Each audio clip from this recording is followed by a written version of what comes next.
impacted by the project development. The stakeholders may also include those who may exert influence over the project. They are called as influencers. Otherwise, you may not include them as a stakeholder. They may influence positively or they may influence negatively in the project. Who are the key stakeholders of the project? You may start from sponsor, end user, customer, project manager, project management team, performing organization, influencers, PMO, all are key stakeholders of the project. Let us understand them a little bit further. Sponsor, who is sponsor?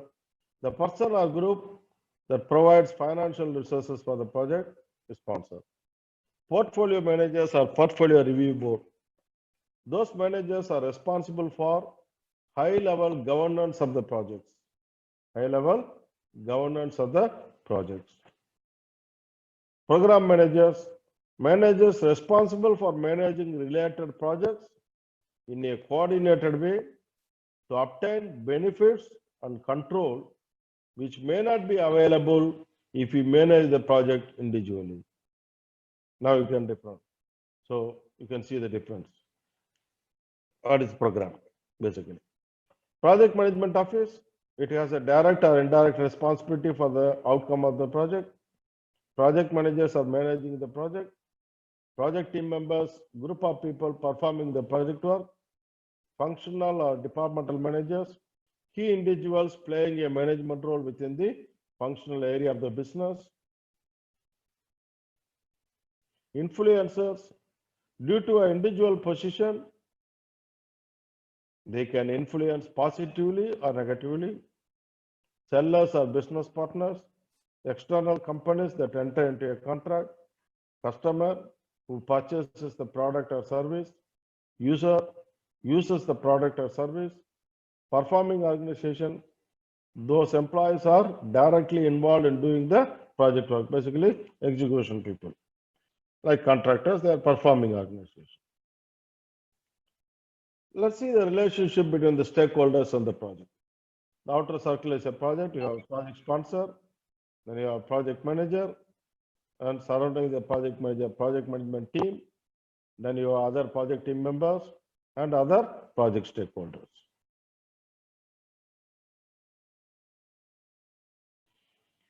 Here I'm trying to explain, now you understand all the stakeholders. How are you going to manage them? You need to have a strategy for managing these stakeholders. The success of the project depends on how well you are engaging the stakeholders into the project work, which enhances your project success. Here, this is called a power interest grid. Say, for example, are you going to adopt a single strategy for managing all the stakeholders which we spoke about? Is it possible? Definitely, it is not possible. Because each stakeholder has different level of interest, influence, power, authority, expectations. So we need to analyze the stakeholders' needs and expectations and need to come up with the appropriate management strategy for engaging these stakeholders appropriately throughout the project life cycle in order to achieve the project success. For that purpose, we are using this analysis, which is power interest grid.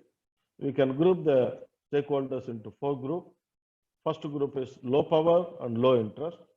What is the strategy I could adopt? Monitor them. What do you mean monitor them? Minimum effort required. Whatever the information required, see whether it reaches them on time or appropriate information reaches them. They will get satisfied. They will not give you any trouble. They will continue to cooperate with you.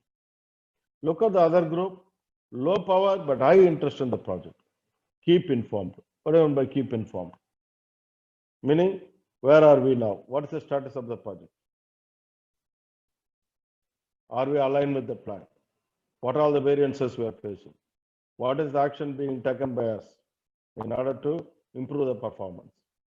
So this kind of information, you keep informing them, they get satisfied, they continue to contribute for the project development. Look at the other group, high power but low interest on the project. What is the strategy I could adopt? Keep satisfied, meaning they ask for a status report during the planning. We send status report. They said, no, I want progress report. Okay, give them progress report. No, I want quality assurance report. Okay, give them quality assurance report. Keep satisfied. They will continue to contribute and cooperate with you. Look at the last group, high power and low interest, high interest on the project. High power and high interest. So in this group, what is the strategy I can adopt? Engage them closely and influence them actively. What is engage them closely? They are like our partners in the project development. They are going to be with you all decision-making process in this group of people. So you need to engage them very closely in all decision-making process and influence them actively, meaning you need to give them, if you take this approach, you will get this result. If you take this approach, you will get this result.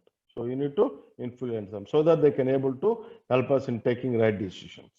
Let's go. So what do you want to do with the stakeholders? You need to identify all of them.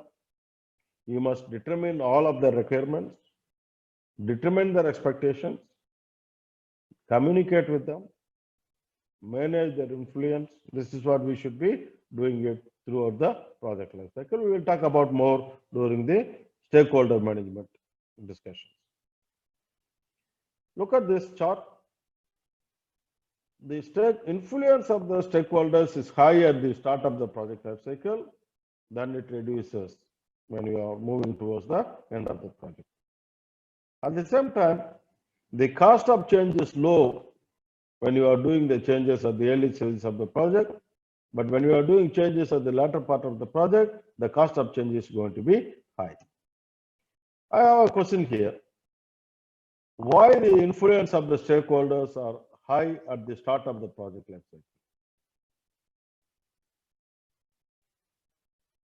Can you tell me?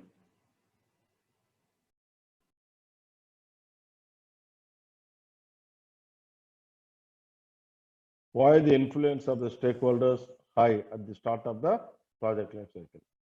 Expectations are high. Expectations are high. Why? That's right. That is correct. But why their expectations are high at the start of the project life cycle? When you are starting the project, all the new faces are appearing in the project, right? Where they are going? Where they go and meet? Everybody go to the project manager. They go and talk to the project manager. They talk to the project manager. Hello, project manager, I am so and so. They introduce themselves and they are talking to him. Project manager, this particular package is very critical package. It's a business critical package. This package is a quality is very important and it should be completed within the milestone which we set for the project. Otherwise, it will affect our business badly. And everybody go on influence the project manager heavily at this stage. Why? They want to make sure the project manager and his team understand the requirements, understand the criticality of the deliverables which we are expecting in this project. Once the team demonstrates they have a good understanding of the stakeholders' requirement, and they will be able to get satisfied with the plans which we have created, and then they will disappear. That's why we are saying that everybody is putting influence at the start of the project life cycle to make sure the project manager and team is having good understanding of their deliverables. When we go through the planning work, when they see the plans, they see, oh, this team is having good understanding of the project. This team will be able to achieve our deliverables as per our requirements. They get the confidence on the project team. Then they disappear. Yes. But they are not disappearing. They will They will be appearing again. When they will appear again? When you move to execution, when you are producing the deliverables, when the deliverable is coming up, they will appear again to see whether the deliverable is coming up as per our expectations. Is there any problem in the deliverable which they created? If they see there is no problems, oh, team, we are doing perfect. Any support you require, please let us know. If there are problems, they will raise concerns. They will raise issues. Then we need to address them.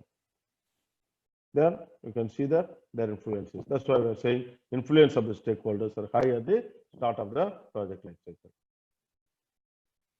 Next, let us talk about the various type of organization structure. There are 5 type of organizational structure exist in the industry, which has been derived based on the project manager's level of authority in each type of organization. They are divided them into functional organization, matrix organization. It has 3 types: weak matrix, balanced matrix, and strong matrix. Third one is project-based organization. Let's see them. Functional organization. This is the structure of the functional organization. Under the chief executive, there are different departments like a civil department, mechanical department, electrical department. Each department you have a staff, professional staff is available. Generally, in this type of organization, coordination of project is happening at the departmental manager level, at the functional manager level. You can see some of the staff is marked in gray color. This staff is working in the department as well as working in the project. What are the key points of this organization? The organization is grouped by the area of specialization. Projects generally occur within a single department. Other department support. Information required from the other department will be routed through the departmental head. For example, this is a civil department. It is a mechanical department. So the civil department staff require information from mechanical department staff. He cannot go directly to them. He must write to the civil department head. Civil department head will write to the mechanical department head. Mechanical department will forward to the right staff and get the information back to him. And then he will send it to the civil department head. And then it will come to the concerned staff. This is the way they interact, which is called vertical communication in the functional organization structure. Team members are doing the project work in addition to the departmental work. Easier management of specialists. Team is reporting to only one supervisor, which is departmental manager. Similar resources are centralized and grouped by specialty. Yes. Clear career path in the area of specialization. He may be starting as a junior engineer. He may be elevated to the departmental manager when he grows. So you have steady career path. Junior engineer, senior engineer, expert, and so on. Job security guaranteed in this type of organization, because even you don't have a department project work, still you have the departmental work to do. Project-based organization. Here you can see the entire company divided into the project, and the staff are grouped under the project manager. Say for example, I have 50 staff in the company. First project manager 30 staff, second project manager have 15 staff, third project manager have 15 staff. So the entire company organized by projects. So you can see here the project coordination is happening among the project staff. What are the key points? The entire company is organized by projects. The project manager has a control of power and full authority over the project resources. Personnel are assigned and reporting to the project manager. Team members are complete only doing the project work. But when it is over, they don't have a home to go because there is no department in the company. When the project is completed, if there is no new projects, so you have to find a new job or you have to go home. That's why when you want to remember the project-based organization, you just say no home, then you will know. Communication generally occurs within the project in this type of organization. The third one is matrix organization. The first type is weak matrix. You can see the structure is similar to the functional organization, but it's a small difference here. The project coordination is happening among the project staff. Whereas in the functional organization, coordination is happening over functional organization level, manager level. That's the difference. But here, there are two bosses. One is the project manager, another one is the functional manager. But team members are doing the project work in addition to the departmental work. But power lies with the functional manager in this type of organization. Project manager either play a role of project expeditor or project coordinator. One of the role he may play. What is the difference between these two? When he called as project expeditor, he cannot take any decision. He is just acting as a communication coordinator or staff assistant to the functional manager. Whereas when he called as project coordinator, he has given some authority to take decision. That's the difference in this type of organization. Balance matrix. Here you can see similar to the functional organization structure, but project coordination happening in the project manager level or project coordination staff level. But project manager name is appearing here. Here, the project manager and functional manager sharing the power in this type of organization. There are two bosses again, project manager and functional manager. Team is reporting to the both. Team members are doing the project work as well as the departmental work. Power is shared between the functional and the project manager. Strong matrix. Here you can see one more department created, managers of project manager. All the project managers are coming from that department. But in this type of organization, power lies with the project manager. Here, this chart will help you in understanding the organization structure with respect to the various project characteristics. Say project manager's authority, functional organization little or none, weak matrix limited, balanced matrix low to moderate, strong matrix moderate to high. In the project-based organization, high to almost total authority lies with the project manager. Say who controls the budget? In the functional organization, functional manager, weak matrix, functional manager, and the balanced matrix, mixed control, strong matrix, project manager, project-based organization, project manager. So we can understand the various project characteristics with respect to the different type of organization structure.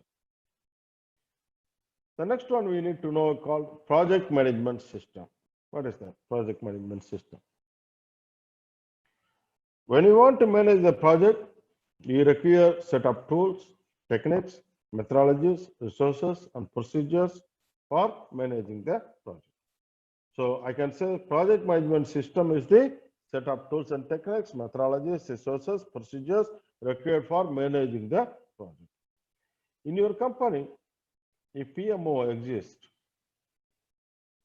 it is one of their function is to develop a project management system by understanding the nature of the project, size of the project, and complexity of the project, which will help in ensuring that these processes and procedures are being consistently applied in the various type of projects the organization is working on, which will increase the organizational value. The next thing we need to know is called organizational process asset. What is organizational process asset? Say, for example, our company worked in the industry for last 15 years. We have done a lot of different type of projects. In different nature of projects, we have used a lot of processes, procedures.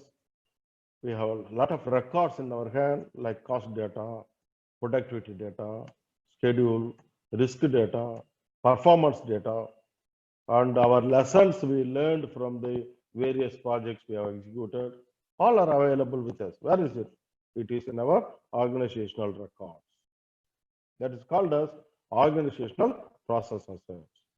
So when you are starting a new project, are you going to crack your head and develop all the procedures new, all the processes new, all the tools and techniques new, and you are producing the template again? No, not necessary. Maybe your organization has done big projects, You may use the same processes in the new project. You may modify it, you refine it in order to make it more suitable for the nature of project you are working on. So it makes your life easier in terms of developing the project management methodology, which helps you in enhancing your project success. So whatever the data available in the past projects, especially similar projects, which are very useful for us in planning and managing a new project, which is available in our corporate or organizational process assets. That's called process asset. The next one we need to know is called lessons learned. Lessons learned, we are post-marketing ourselves. So basically, we need to analyze periodically. It could be every month or every quarter. We need to spend some time in analyzing what was done right so far, what was done wrong, what would be done differently if the project could be redone, what are the causes of the issues the project has faced, what is the reason behind the changes implemented in the project, which has to be analyzed and documented. So which helps us in improving our project management processes. Lessons learned generally should cover these three areas: technical aspects of the project management aspect, like how did we do with the creation of WPS, how we have analyzed the risk and how we have managed the risk properly, and has to be analyzed and documented. And we also need to analyze the management aspect. As a project manager, how did I communication with the various stakeholders? Am I provide the right leadership for the project? Has to be analyzed and documented so that we can make improvement in the future phases of the life cycle or in future projects.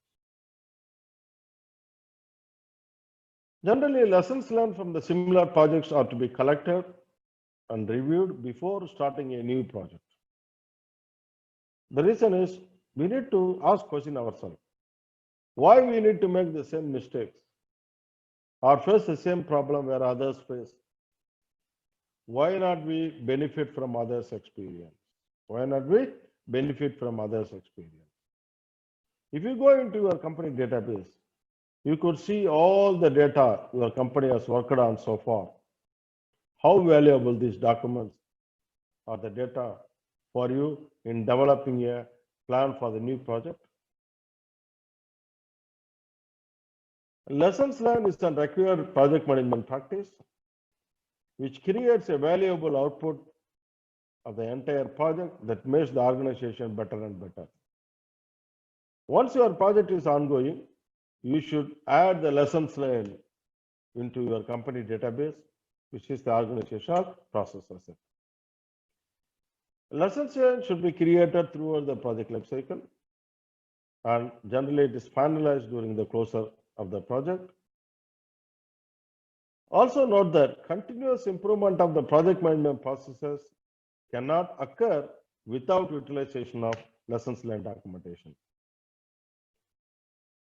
Also, you should remember, you should not wait until the project is over to share the lessons learned with the other projects in the company. As soon as you create the lessons learned documentation, it should be distributed to the other projects in the company so that they will be able to use the lessons learned documentation of our project in taking preventive action in their project so that they will be avoiding such a problem in their project. The last topic in this section is project selection methods. What is project selection method? Whenever you talk about the projects, the sponsor may have multi projects in his mind.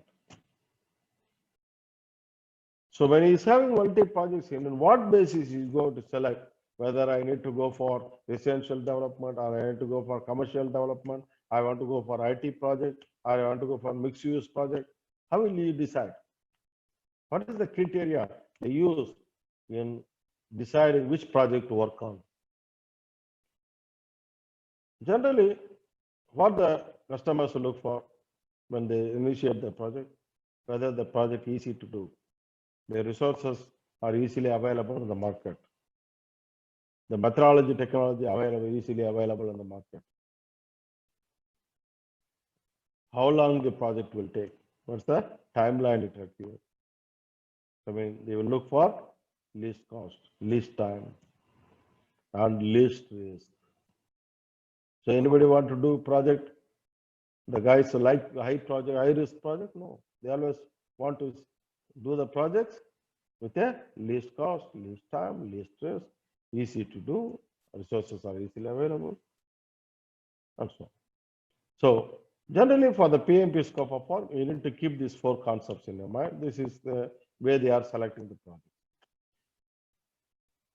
They come up with a net present value for the project, which is called NPV. You always need to select the project which are having high net present value. That's the best project to choose. High internal rate of return, higher benefit cost ratio, and less payback period. What's less payback period?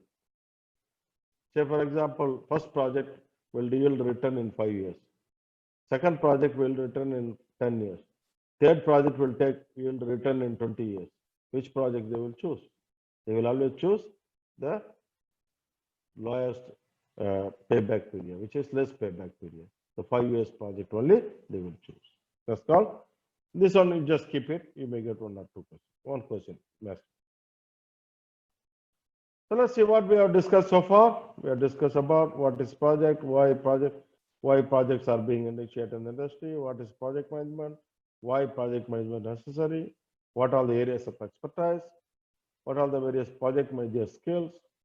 Then we spoke about how the project management process works in the industry, project phases, project life cycle, project stakeholders, organizational structure and the influence on the project, lessons learned, and project selection criteria.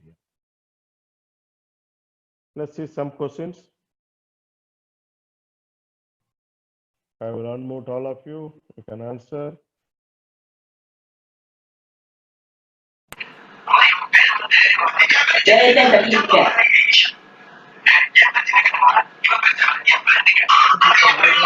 No.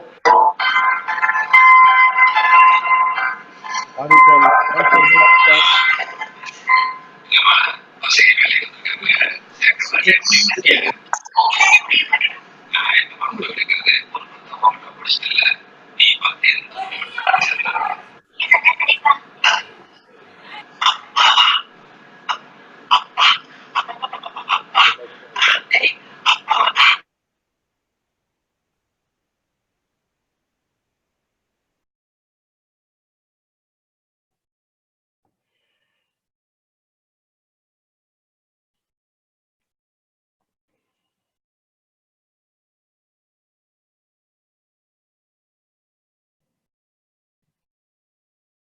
Type the answer.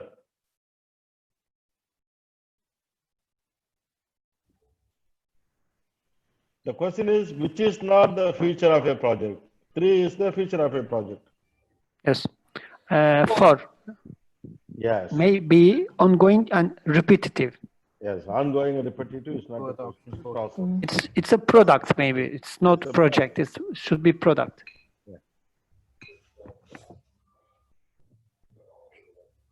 Correct.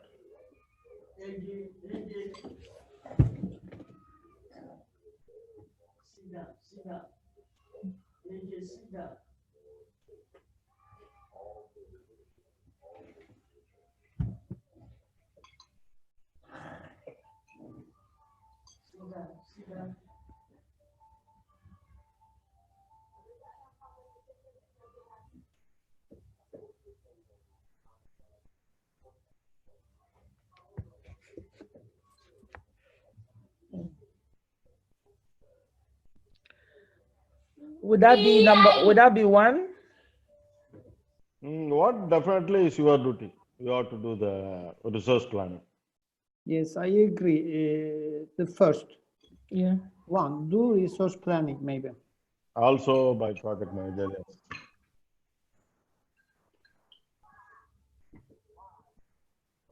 Defining the task is also your scope. So 3 is not your scope. Performance appraisal is done by the functional manager in the case Oh. of matrix organization. Not 3.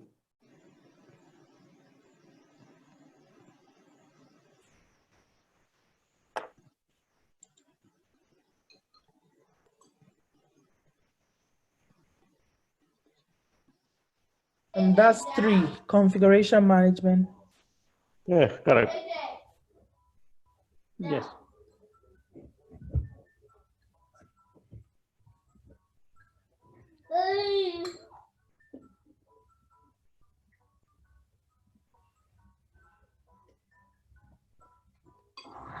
In a functional. In the functional organization structure, yes. We don't have any authority there. The full authority lies with the functional manager.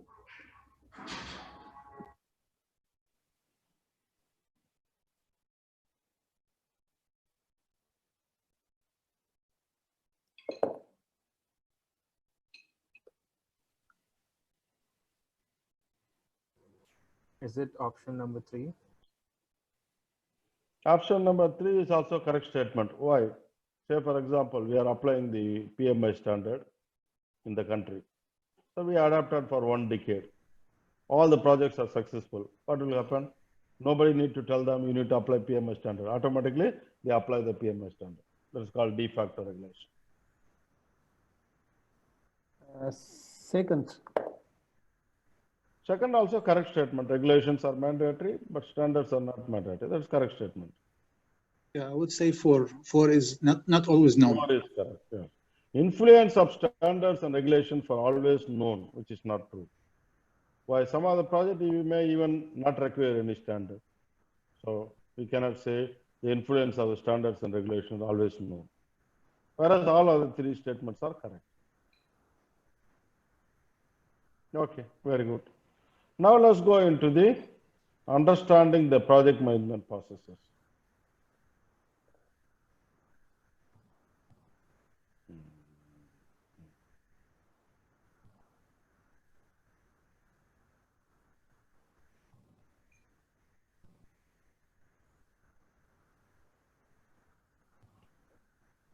The question is, how do we accomplish the project?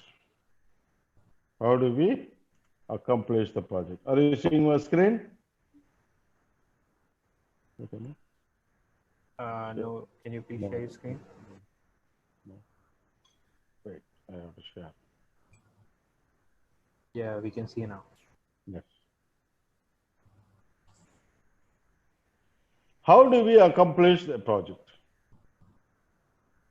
So I said to you, project management is accomplished through the processes utilizing our project management knowledge, skills, tools, and techniques that receives inputs and generate output. So each project result produces a output.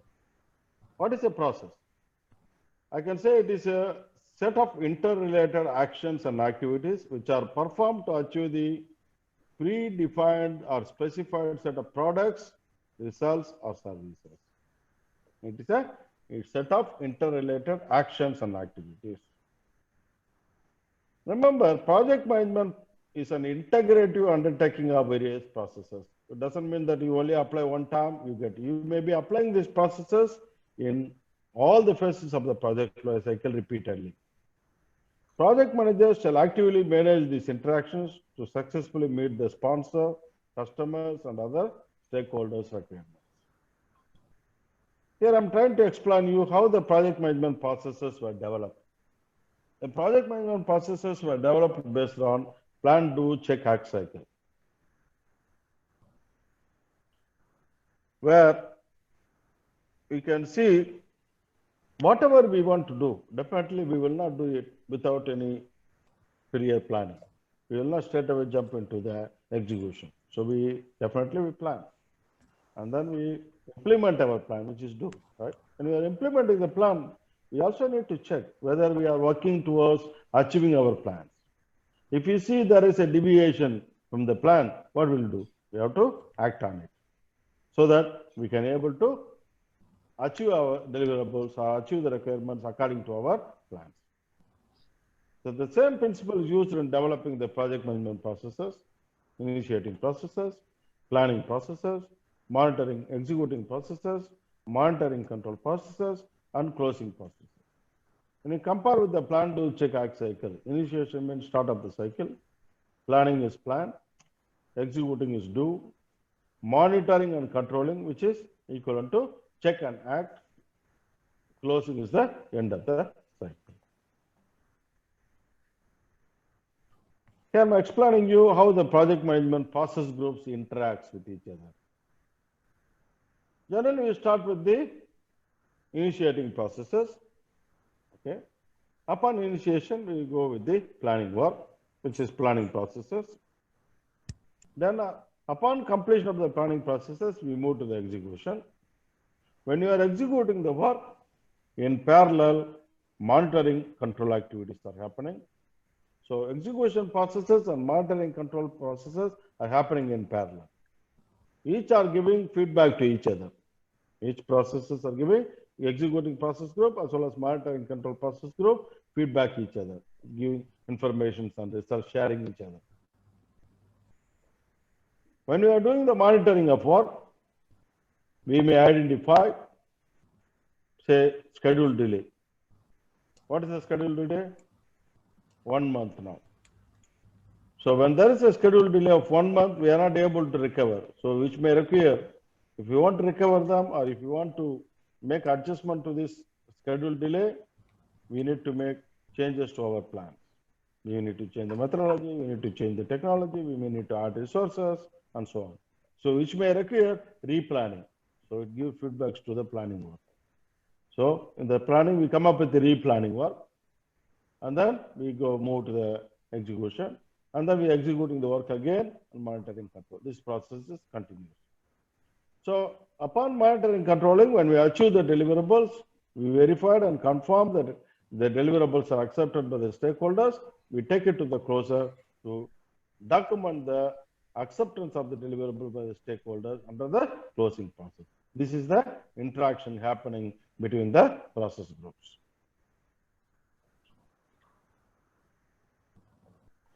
Here you can see the project management process group triangle, our initiation, planning, executing, monitoring, controlling, and closing process groups. Life cycle, you are divided into various phases. Each phase, we may be repeatedly doing these processes. Also, it overlaps each other. Here you can see the process group interactions in a graphical form. Say initiation, for example. Initiation. It starts here. When the initiation activities are done, there is no more initiation. It stops here. Whereas planning, say planning starts here. It goes to the peak, almost come to the end. You see here, until we are closing the project, our planning work repeats. We may keep replanning. Then see the execution, executing process group. It starts here, it goes to the peak, and then almost even during closer stage, execution is happening. Maybe correcting some of the deliverables, corrections by the stakeholders, all are happening. Maybe we may move to the, so it's having over each process group overlaps each other. Look at the monitoring control process group. See here, it starts here at the start of the project life cycle all the way until end of the closure. So the monitoring control process group is the having highest interaction among the other process group. It starts from the start of the project life cycle until end of the life cycle. Closing process group, of course, when you complete certain deliverables, you may start performing the closure. It goes to the peak until the end here. So this is the way it goes through. So you can understand the overlapping between the processes.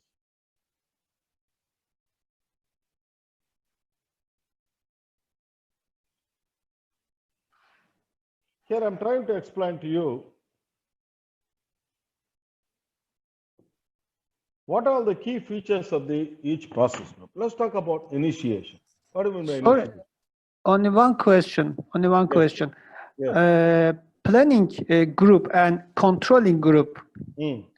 should be same group maybe as I have seen all the projects. Hmm. Planning group are the same group of controlling group. They are planning and controlling and sometimes budgeting, etc. in the same Hmm. group. Is it correct No. way or It is not incorrect? the same group because planning processes have a different focus. Monitoring control processes has different focus.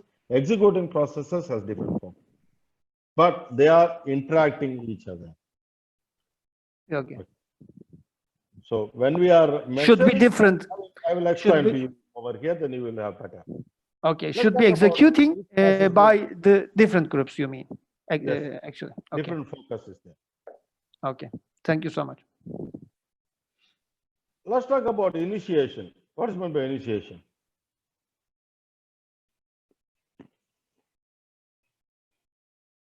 What do you mean by initiation? It's the start or beginning. Right? What do you mean by start of the project?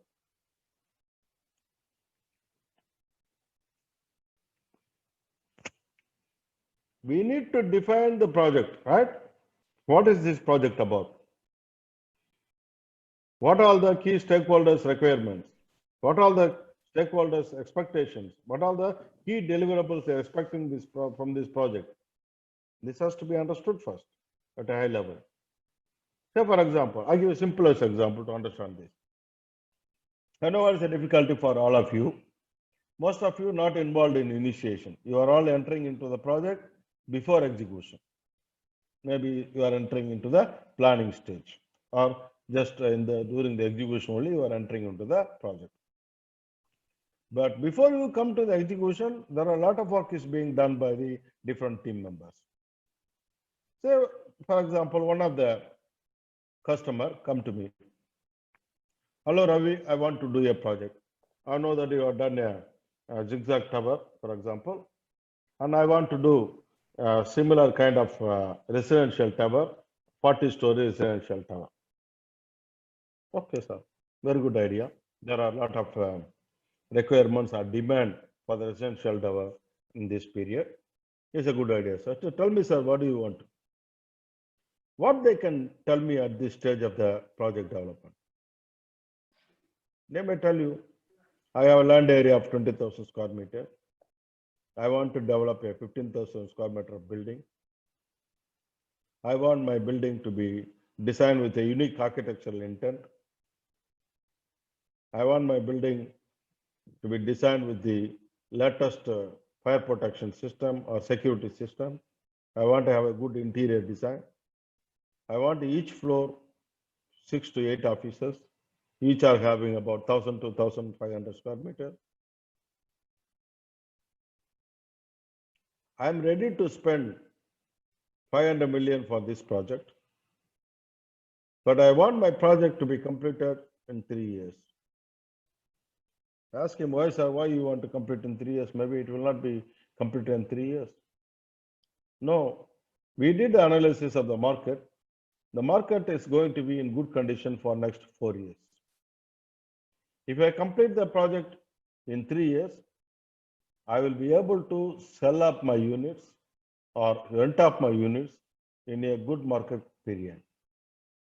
So they did their analysis. So they are telling you.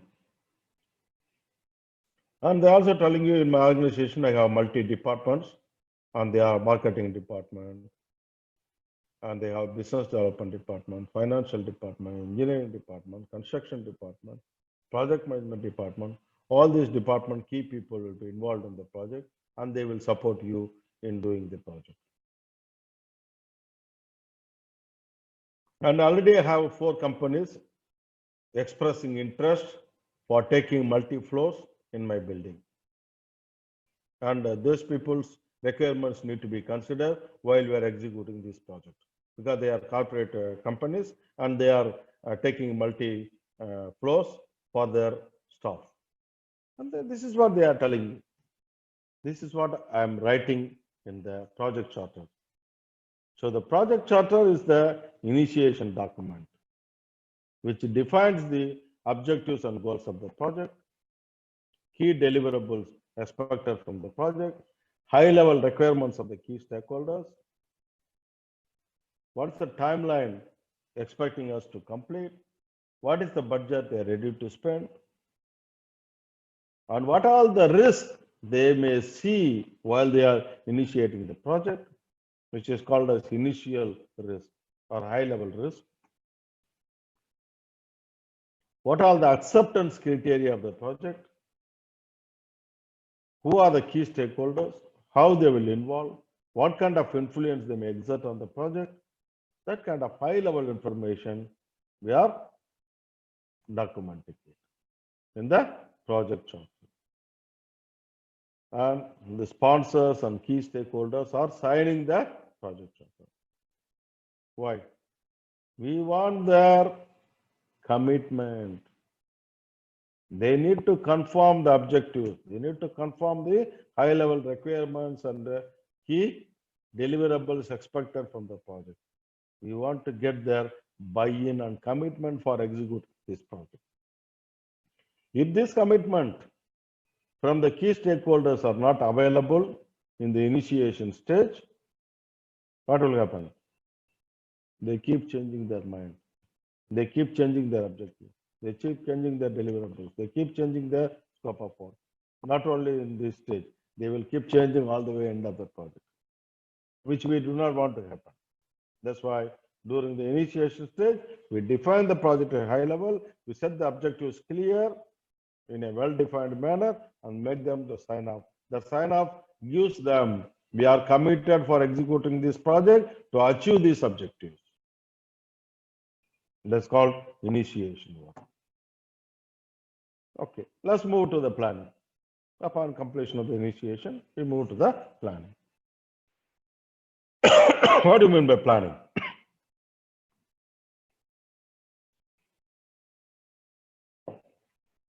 What is the meaning of planning? What are you trying to develop through your planning work? You are creating a lot of plans, like a scope management plan, schedule management plan, cost management plan, quality management plan, resource management plan, communications management plan, risk management plan, procurement management plan, stakeholder engagement plan, process improvement plan, requirement management plan, change management plan. All these plans are being created through the planning work. What are you trying to tell to the stakeholders through your plans? What are you trying to tell them? Or what are you trying to demonstrate to the stakeholders through your plans? What is the message you are giving them through these plans? You are creating these plans for paperwork? No.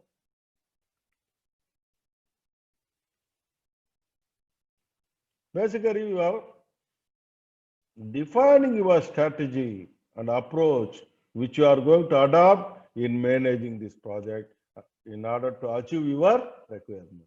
This is the way we are going to manage. When I say planning, where it involves thinking in terms of how are you going to do the planning, how are you going to do the execution, how are you going to monitor the project, how are you going to measure the performance of the various aspects of the project. When there are performance variances from the plan, how will you manage it? How are you going to get the acceptance of the completed deliverable from the stakeholders? How are you going to close the project? You are thinking every aspect as part of the planning. So when I say planning, basically you are defining your strategy and approach which you are going to adopt in managing this project. That's what you are doing through the planning. We'll talk about it more when we do the overview. Then, upon completion of the planning, what will you do? You move to the execution. What do you mean by execution? Which is implementation of your plan. Implementation of your plans. So during execution, what are you doing? You are coordinating with the people and other resources in producing the project deliverable. That's what I'm saying. Executing process is coordination of the people and other resources. Then while you are executing the work, in parallel, monitoring control work is happening.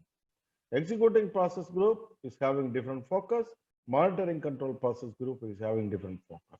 But both are giving feedback to each other in order to get the process results. So while you are executing the work, periodically, you need to measure the performance of the various aspects. What is that? Scope performance, schedule performance, cost performance, quality performance, resource utilization performance, risk management performance, sellers performance, which is procurement control. So you are measuring the various performance. Say, for example, you are measuring the schedule performance. When you are measuring the schedule performance, you can determine whether you are on schedule or behind schedule or ahead of schedule. When you are on schedule, no problem. When you are ahead of schedule, no problem. You are doing better than the plan. But you are behind schedule, what will you do? You need to come up with a necessary corrective actions to improve the schedule performance so that you will be able to achieve the project schedule as per your plan. That's called monitoring and control. So when I say monitoring control, there are two aspects, monitoring and control, two functionalities. Say, for example, what I will monitor? When I am doing the execution, I need to monitor the project execution. How will I monitor? Say, for example, one of the stakeholder responsible for a package is executing the work now. When I am monitoring the project execution, I realize he has deployed only 30 resources.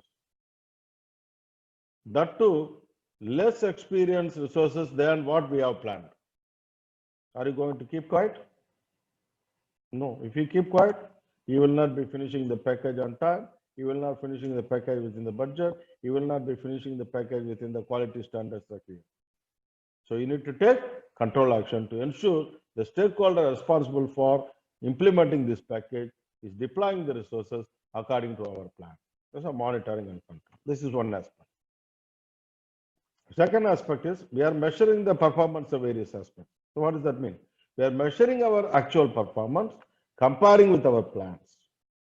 When we compare with our plan, we will be able to determine whether we are doing according to the plan or there are deviations from the plan, which is, when you say deviations, which is called variances. It's called variances in project management. When there are variances, we need to determine what is the magnitude of variance. What is the magnitude of variance from the plan? What is the magnitude of variance? The delay could be 10 days delay, or the delay could be 1 month delay. For a 10-day delay, your action is different. If 1 month delay, your action is different. So you are determining the magnitude of variance from the plan. Accordingly, you are coming up with the necessary corrective actions or preventive actions to improve your performance of the schedule so that you will be able to complete the project work aligned with your plan. That's called monitoring and control. That's why I'm saying monitoring, measuring, and taking corrective action. Clear? So while you are monitoring, some of the corrective actions require modification to the plan. So you may need to change the plans. You may need to change the quality management plan. You may need to change the quality standards, methodology, technology. You need to modify. You need to add resources, different type of resources or different category of resources. So what we need to do? It may require replanning. So we are sending feedback to the planning processes. You see the arrow? It's giving feedback to the planning process. So we come up with the replanning. Again, we continue the cycle of execution and monitoring control. This effort continue until we achieve all the deliverable as required by the stakeholders. Then finally, we move to the closer. What do you mean by closer? During the planning, what we told the stakeholders, this is the way we are going to execute and complete the deliverables as per this plan. So we need to demonstrate at the end of the day, in the closer, we have achieved the project work successfully and we have completed the deliverables according to your requirement. This is the proof. That's called closure. So we get the final acceptance of the project deliverables. Here I'm defining you what are the key deliverables from each process group. In the initiation processes, we are generally having two results. One is the project charter or project brief. The second one is stakeholder register. These two are the results of the initiating processes. And the planning processes, you are developing a lot of plans. As I say, scope management plan, schedule management plan, cost management plan, quality management plan, and so on. And then you are finalizing the baseline, scope baseline, schedule baseline, cost baseline, performance measurement baseline, producing risk register. All these are part of the planning outputs. And then when you move to the execution, you are producing the product, deliverables, managing the changes, managing the issues, managing the testing, all are happening. Then in the monitoring controlling, you are producing status report, you are producing progress report, managing the changes, managing the issues, all are happening there. Then in the closing processes, product, process, vendor evaluation. So you need to analyze what all the product we created, what all the product came up very well without difficulty, what all the product didn't came up very well, why, where is the flaw in our methodology technology, so that we can make improvement in our product development in the future project life cycle. Also, we need to analyze our project management processes. What are the processes we utilize in this project? What are the processes worked well or gave us the expected result? What are the processes did not work well? Why? Where is the flaw in our processes? Whether we have not used right techniques or whether our implementation is not done efficiently. We need to analyze so that we can make improvement in our project management processes. Also, we need to analyze the vendors. How many sellers we appointed? Who are the sellers gave us the good results? Who are the sellers who didn't give us the good result? Why? Where is the flaw in our procurement process? So that we can make improvement in our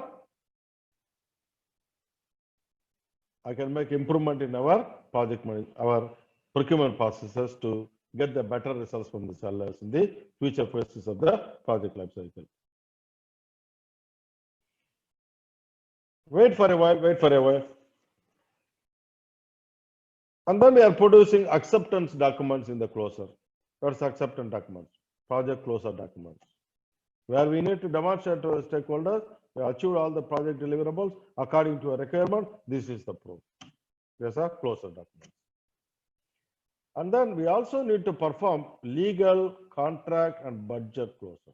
When it comes to the closer, there are two aspects of closer. One is the documenting the completion of the project deliverables according to the stakeholders' requirement. This is one aspect. Second aspect, which is called as administrative closure. Second aspect is contractual, legal, and budget closure, which is called as contract closure generally. Why? What do you mean by contract closure? Before execution, we are appointing a lot of sellers, right? When we are appointing the sellers, how we are appointing them? By signing the contract with them. Okay, what is contract? Contract is a legal binding between the buyer and seller, defining the rules of engagement towards meeting the objectives of this project. Why we appointed them?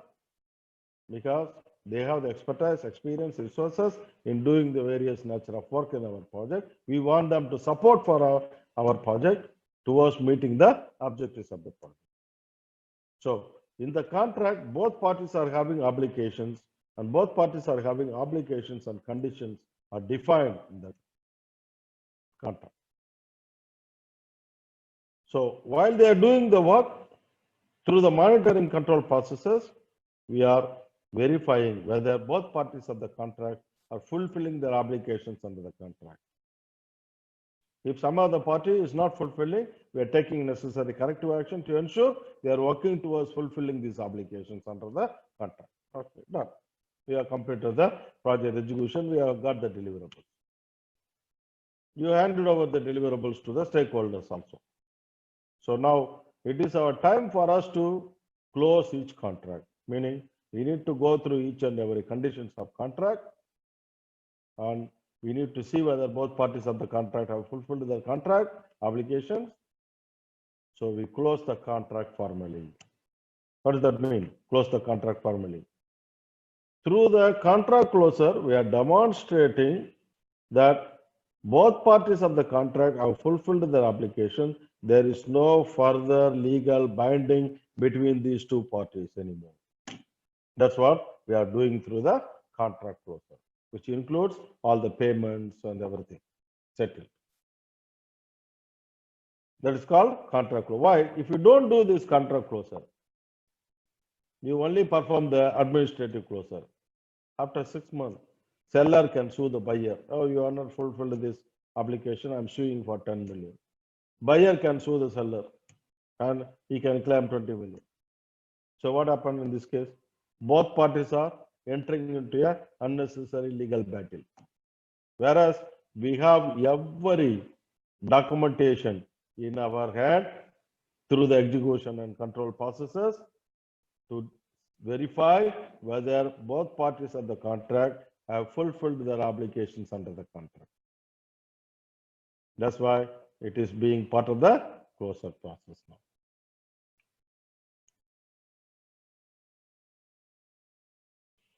There is 2 more points. We can finish it today. Here you can see the process groups and their boundary. Project initiator or sponsor initiating the project. We are taking project input from him. We go through our initiating, planning, executing, monitoring, control, and closing processes, which is our project boundary. So we are getting 2 results from this. One is project deliverables, which is going to the end users. Other one is project records, which is going to our organizational process assets. So both parties are achieving the deliverables.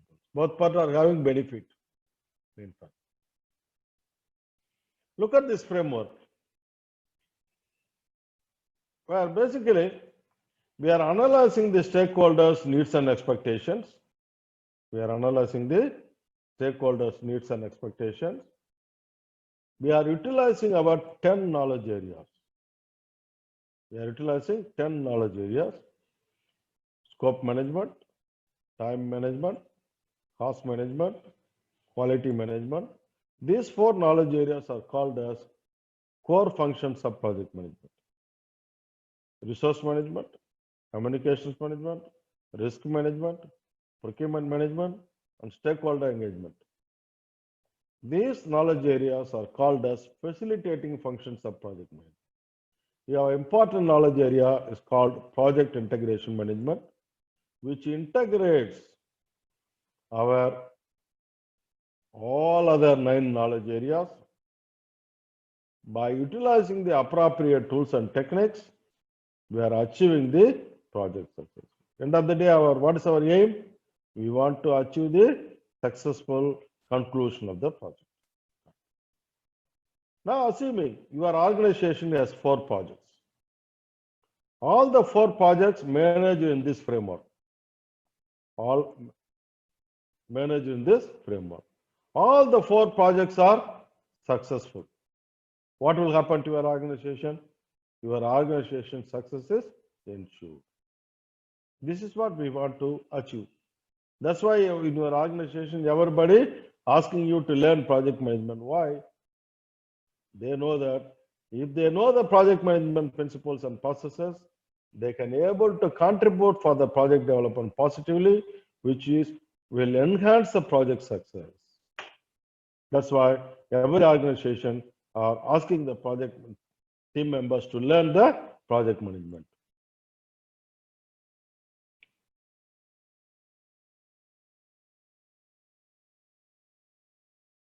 Here, totally you are going to learn 49 processes from 5 process groups, which is initiating, planning, executing, monitoring, controlling, and closing.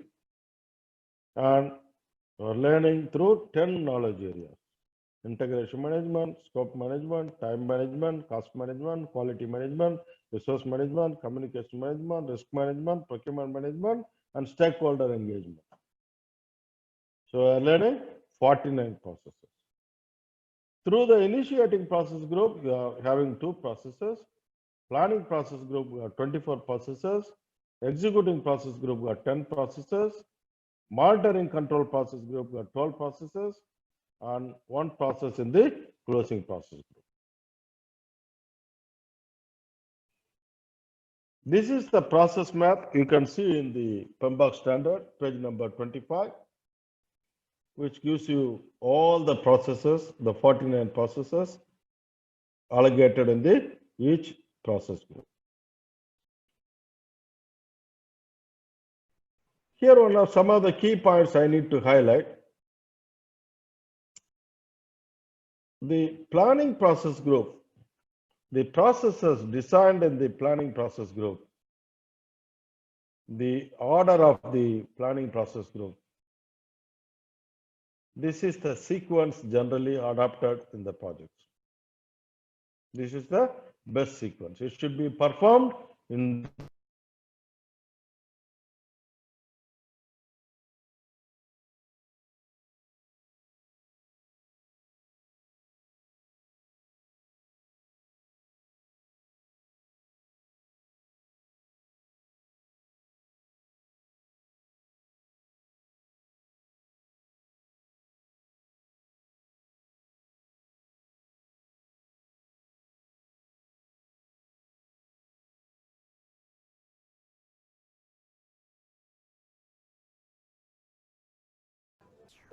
Sir, we cannot hear you. Probably there's an issue with the audio. Can you unmute your mic? Oh, yeah. Okay. Yes, please. Now you will be okay. In the Yeah, we can planning hear you. processes, these processes has to be performed only in this order. Speaker, speaker. Okay. Only in this order. This is the best sequence of planning processes. Whereas all other processes, you can do as you like. No problem, no condition on that. You can see the integration management. You have processes in all the process group. Initiation got process, planning, execution, monitoring, control, and closing. Whereas you see the other knowledge areas, you may have only 3 areas. In the integration management, the stakeholder management, 4 process group, we have the process. Okay.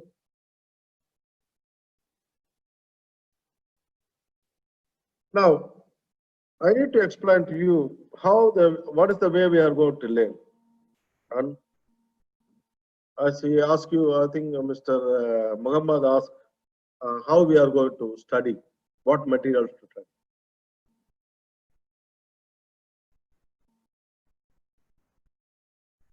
The way we are going to learn hereafter, we finish the fundamentals of the project management framework. We understand now project management. The next step, what I'm going to do is, I'm going to give you an overview of the entire project management processes at a high level. I am going to talk about each process group, like initiation, planning, execution, monitoring, controlling, and closing. Each process at a high level. What is this process about? What are we doing in this process? What is the result of this process? How this process interacts with the other processes. Meaning how this process results being utilized by the other processes in the other groups. This is what we are going to discuss for next 6 to 8 hours. Next 6 to 8 hours, we'll have an overview of discussion. So you will be able to understand what are we doing in each process, what is the result of the process, and what is the interaction between the processes happening in a way we are doing in the project. So you will be able to get the better flow of interaction between the processes. Once I complete this exercise overview, you are off export. What is the meaning of expert? You know entire processes. You know what are we doing there. You know what are the results. How it interaction between the processes are well understood. That's all. That makes your life easier in learning the whole process. After that, I will take each knowledge area, integration management. I will go through process and initiation, process and planning, process and execution, process and monitoring control, process and closing. I will talk in detail with the tools and techniques available for performing these processes. So when I complete this explanation of each knowledge area, when I finish all the 49 processes, you are considered as expert in project management.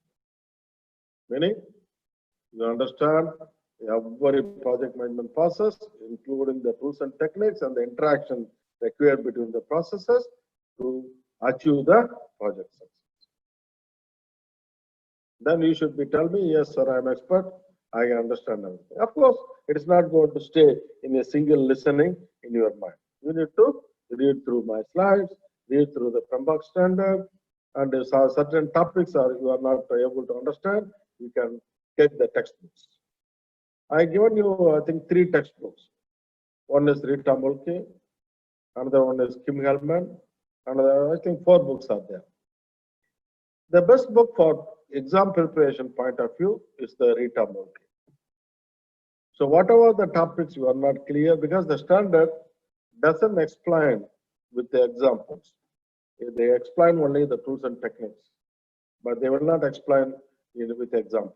So you need to go to the textbooks. They are giving you explanation in relation to the industry, so you get better understanding in this area if you are not able to catch up. I'm trying to give you as much as possible during this 40 hours. That should be good enough to understand all the tools and techniques. But some other area you are not clear, you didn't have much experience, then you go to the textbook to read through that particular part of the area. But what is the way you need to prepare? You need to read through my material at least 1 time. Read through the PMBOK standard 2 times. We need to practice. Practice makes you perfect. Practice makes you get good interaction in your mind by going through the situational questions. So each chapter, end of the chapter, we are having exercise questions, and we also having the question collections which I have distributed to you. You also can practice from there. So you all take step by step. Okay. So first understand the overview, and then you can able to have a good mindset in your clear in your mind, so you can plan your study as well. So end of the day, you should be an expert before you go to the examination. That level of preparation is required so that you can achieve the success easily. I cannot say this examination is tough, but I can say it is hard. Why it is hard? In every situation questions, it is not the time. Maybe they are talking about time related area, but it may have impact on cost, impact on other areas, impact on quality. There are multi impact in this situation. So you need to analyze, you must choose the best option which solves or improves the performance of the project. That's what they are trying to test you. So they're trying to see your analysis and application skills. They are trying to see your analysis, whether you understand the situation, whether you are analyzing the situation, whether you are analyzing the options of actions available in your hand to choose the best option which improves the project performance. That's what they're trying to do. Because you as a project manager, you should be taking the right decision. If you take wrong decisions, the project go in a wrong direction. So we are trying to see whether you are capable of managing the entire life cycle of the project, from initiation until closing. That's what they are trying to test you through the 200 multiple choice questions. So they have a question combination, certain percentage available for initiation, certain percentage for planning, execution, control, and closing. So they give you this percentage of question to test your ability in managing this process group, which is happening throughout the project life cycle, which demands that you are capable of managing the entire life cycle. That's what they're trying to test you. Okay, let's go for question and answer from you. Yes, please. Muhammad. Yes, sir.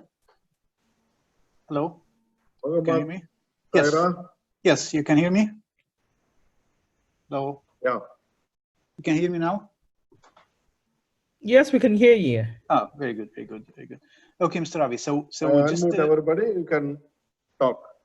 yes. Can you hear so, me? Yes, I can hear you. Yeah. Hello? So, yes, hello. Hello? Oh, you are not able to hear me? Okay. No, we can hear you, Mr. Ravi. Yes, please. Can you hear me? We can hear you. Yeah, okay. Tell me. Yeah. And So just quick question. Can you hear me now? Are you okay now with me? Yes, yes. Yeah. So just quick question. I mean, in order to pass the test or master the test, are we in? We need to get the details. Let's say, just for an instant example, saying in the cost control inputs or techniques and tools, we have to master all of them. We have to memorize every and each detail of one in order to pass the test, or no, general thing or No need, no need. Okay, No. why? Yeah. When you are talking about, when you understand the processes, Mhm. you will have a clearly defined. excuse me, Mr. Ravi, can you just mute everybody because there's so much background noise.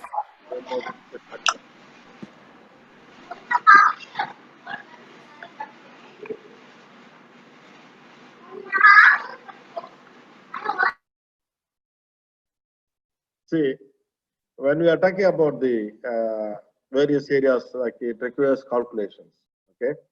When we do the calculations, you will be able to understand. When we are learning the processes, how it is structured. It is structured as inputs, tools and techniques, and outputs.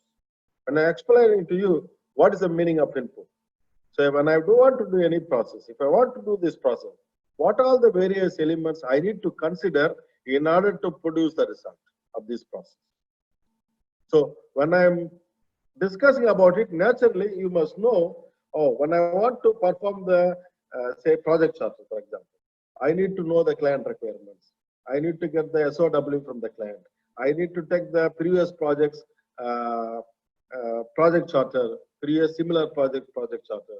I need to study the business case to understand the client requirements.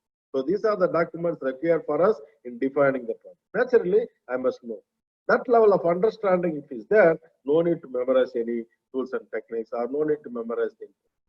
So that's why I told you, the whole content is basically understanding of the project management processes, tools and techniques, and how we are doing it, what are we doing it, what is the interaction between the processes.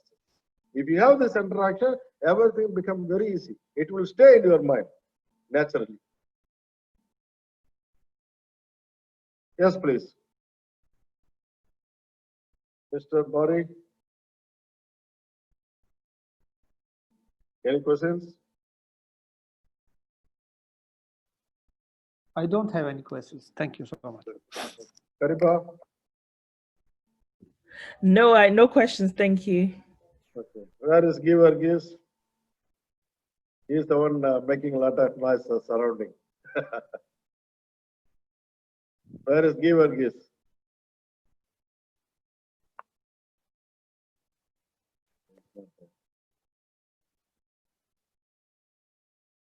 Any more questions? Donna? No. So are you ready for exam? Not yet? Not yet. Okay. Thank you. Then see you all. Next class will be today's one. Mr. Ravi, one question. Yes, please. How is this session recorded? Because I was not able to join from the beginning. Yes. After half an hour, it will be finishing the recording. And then I will get message. I will be distributing it to the group. On the group? Also You can one more question. One more question. Can we have the next presentation ahead of time. If you can share with us the presentation so we can read it ahead of time before we attend the class. Everybody should have the presentation. Already I distributed to everybody who is not having the presentation. I do not have any. Who? Elas? And Muhammad Abdul Mumin. And even I don't have it. You were talking about some textbooks also. You are which, you are which batch? In the June batch or in the old batch? No, the June batch. June batch. Muhammad? Abdul Mumin. Abdul. Okay, I will check. Also me, yes. Let me check. No problem. Who else? Because of Okay. this, you were saying Just about put it some in the textbooks group. also. Whoever not received the material, put it in the group. I will share it. Also, Okay, please. just, yeah, I'm so sorry again. Also, No, no, I have not received the textbooks also. So you were saying about some textbooks. You need to go to the office. You can collect the text. Ah. Available there. Okay, all right, thank you. Available there. Available there. Where, Other where, details I will be issuing through the Google folder. where So- we so- can get? Yes, Barry. Sorry, where can we get this textbook? You can go anytime. Tomorrow you can go what time is convenient for you. We are working up to 7 o'clock. 8 to 7 o'clock we are working. In the course, International Exactly. Green International. Okay. Yes, correct. You mean? If you go there, you can collect the book. I have PM book, but yani if it's another book, I can get. No problem. We have the copy for you. All right. Okay, thank you so much. Excuse me, Already Mr. Ravi, is available the book is the PM book guide 6th edition, right? The two Yes, parts. 6th edition, yes. When I'm giving you the material, you have the soft copy as well. Okay, and so the presentation, you will share it with us again on the group, the presentations? Yes, yes, I will be checking your email. Share your email in the group. Okay, all right. Okay, Okay. so I can distribute. Mr. Perfect, Ravi, thank you. I'm not talking about the PMBOK book, but you were explaining about some 3 textbooks, some other books that you would. Material distribution is there. Okay, so I'll give you my email address in the group, so you can just send Yes. it to me directly, I will please. send Thank it. you. Yeah. Okay, good night. And see you on Wednesday. Okay, sir. Good night. Okay. Good night. Good night, everyone. Good night, Mr.